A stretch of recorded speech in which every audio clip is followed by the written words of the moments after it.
We will take a break. We'll come back. Here are comments from Balasubramanian, CEO of Aditya Birla Sun Life AMC, who feel investors will keep faith in markets via mutual fund and the global worries are a short-term impact. But India will always throw up strong investment opportunities.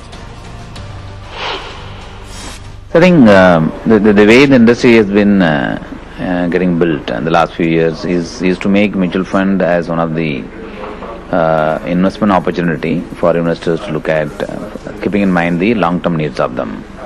So that will continue even in 2018, in the sense that whatever we have built as a momentum in the last 3-4 years, that will continue even the year 2018. Having said that, there is one other thing which I have observed. A lot of people have been coming in the last 1 year into mutual fund, posting actually mutual funds. At the same time, they need to also be communicated that though they have come the last 1 year, the returns have not been that high compared to the previous years, and some of them actually also been negative. So one of the campaigns that we are trying, which you have built in the recent past, is actually to make those investors handle them in the sense that the investments are meant for long term, and therefore they need to look at beyond 2018, 2019 in order to get the desired outcome on those investments in mutual funds. So that's the campaign that we are actually now building it. With the kind of political uncertainty currently, and with the geopolitical risks rising each day, so do you think that is sort of a concern for the markets right now? Not so much actually. If you look at, I think, geopolitical risk globally, geopolitical risk post the meeting of Korean president and the US president meeting actually has mellowed down a bit. And second is, most of the oil producing countries today, they are also now realizing the fact that they also cannot afford to have high oil prices, given the fact the supply is also equally high. I mean, supply can be equally high. So therefore, there is absolutely no need to increase the prices beyond a point. Therefore, in my view, the geopolitical risk is more of a noise, but not so much of a concern. The same way, if we draw a parallel on Indian political systems, also I would say it's more of a noise rather than being a concern. So if we talk about India as an emerging market, how would you position India in terms of, other emerging markets like China, Brazil? And going ahead, also talk to us about how we can go on a path where developed countries can be at par with the emerging markets. See, I think the emerging market risk is coming from 2-3 angles. One, of course, the two large drivers of the emerging market is India and China. While of course India is more inclusive focused, domestic focused, and China also have been of course focusing on domestic. There is an element of risk that has come in the recent past, especially post the trade war noises that is coming from US. So therefore there is an equation that is changed towards the emerging market.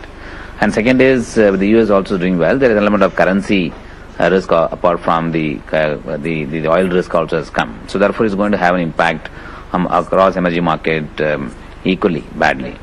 Having said that, I think India is unique more from the point of view of the inclusive growth opportunities that India provides, especially on both on consumptions as well as on the spending on infrastructure which the government of India has been doing for the last few years.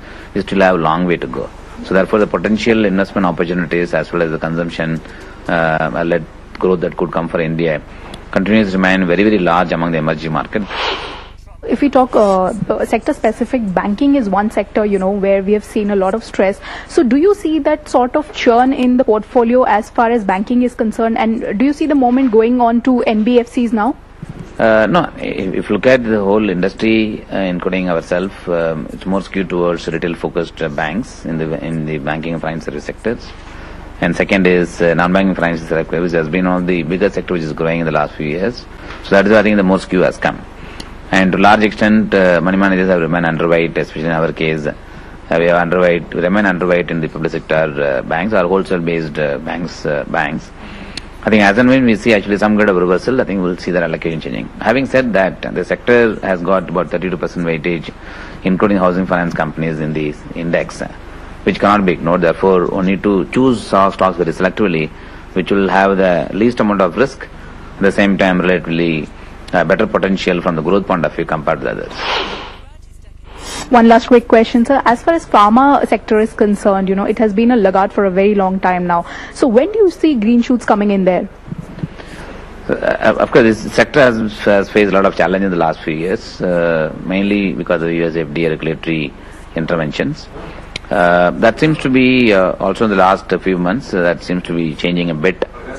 Some of the judgments that are coming, they are more favorable for Indian companies. And second is the currency depreciation also benefits most of the export-oriented companies. So our belief is more or less the worst is over for the sectors, and selectively the sectors I think should start performing.